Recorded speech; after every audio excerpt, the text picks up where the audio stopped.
semuanya, selamat datang di video pembahasan filsafat sosial abad ke-20.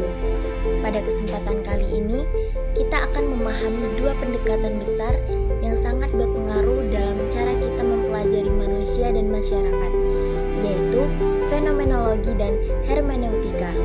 Kedua pendekatan ini sama-sama menekankan makna, pengalaman, dan penafsiran, hal-hal yang tidak bisa kita temukan hanya dengan angka dan data statistik. Mari kita mulai dari fenomenologi. Fenomenologi berkembang pada awal abad ke-20 melalui pemikiran Edmund Husserl. Ia mengajak kita untuk kembali ke benda-benda itu sendiri. Artinya, kembali melihat dunia sebagaimana manusia mengalaminya secara langsung, bukan melalui teori, asumsi, atau prasangka. Dalam fenomenologi, pengalaman menjadi sumber utama pemahaman. Saat seseorang berjalan di pasar, duduk di kelas, berbincang dengan teman, atau menggunakan media sosial, semua itu tidak hanya tindakan biasa, tetapi pengalaman yang syarat dengan makna. Tokoh penting lainnya adalah Martin Heidegger, yang kemudian mengembangkan fenomenologi menjadi pendekatan eksistensial. Heidegger menekankan bahwa manusia selalu berada di dalam dunia. Artinya, kita tidak mungkin memisahkan diri dari dunia sosial yang kita hidupi. Kita membentuk dunia dan dunia membentuk kita. Dalam ranah ilmu sosial, fenomenologi semakin relevan melalui pemikiran Albert Schutz. Schutz menegaskan bahwa masyarakat hanya bisa dipahami jika kita memahami makna subjektif dari tindakan manusia. Ia memperkenalkan konsep Lebenswelt, yaitu dunia kehidupan sehari-hari, dunia yang kita jalani tanpa banyak kita sadari, tetapi sangat menentukan cara kita berpikir dan bertindak. Fenomenologi membantu kita memahami bagaimana seseorang memberi makna pada tindakannya, bagaimana kebiasaan dan budaya terbentuk, dan bagaimana pengalaman bersama menciptakan struktur sosial. Sekarang, mari kita beralih ke hermeneutika.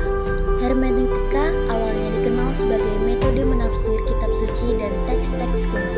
Namun, pada abad ke-20, pemikir seperti Hans Georg Gadamer dan Paul Ricoeur mengembangkan hermeneutika menjadi teori pemahaman manusia secara menyeluruh. Jika fenomenologi fokus pada pengalaman langsung, maka hermeneutika fokus pada penafsiran makna.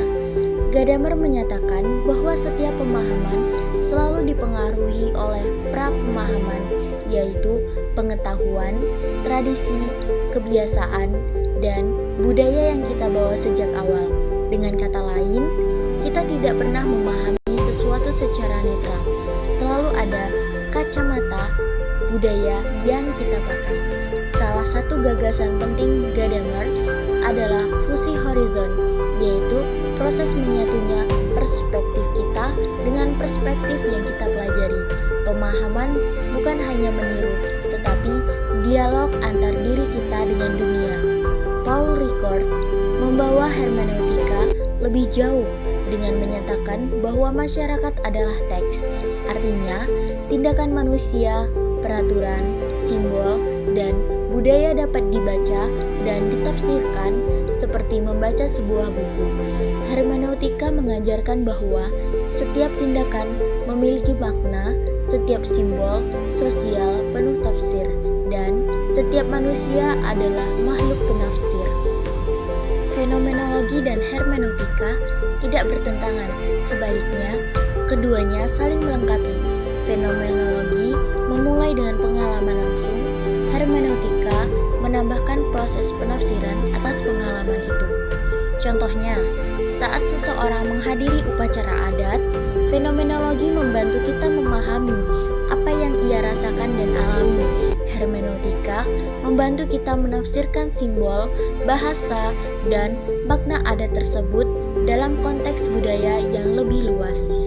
Keduanya sama-sama menolak pandangan positivistik yang hanya melihat fakta tanpa melihat makna, karena dalam kehidupan sosial, makna adalah segalanya. Pendekatan fenomenologi hermeneutika sangat relevan untuk memahami dunia saat ini.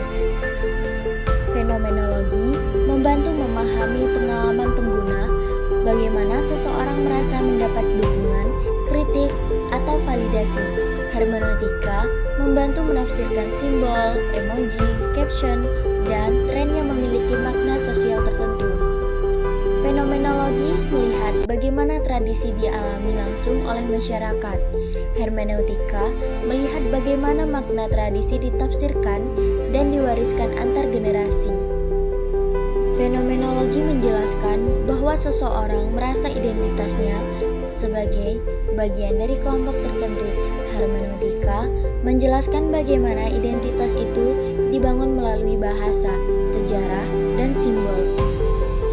Seringkali konflik muncul bukan karena fakta, tetapi karena perbedaan dalam menafsirkan makna. Melalui fenomenologi dan hermeneutika, kita belajar bahwa memahami masyarakat tidak cukup dengan angka dan teori. Kita harus melihat pengalaman, makna, dan penafsiran yang hidup dalam diri manusia.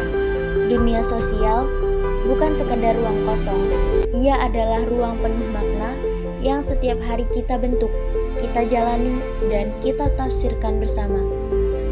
Terima kasih sudah menonton, semoga video ini bermanfaat, dan sampai jumpa di pembahasan berikutnya.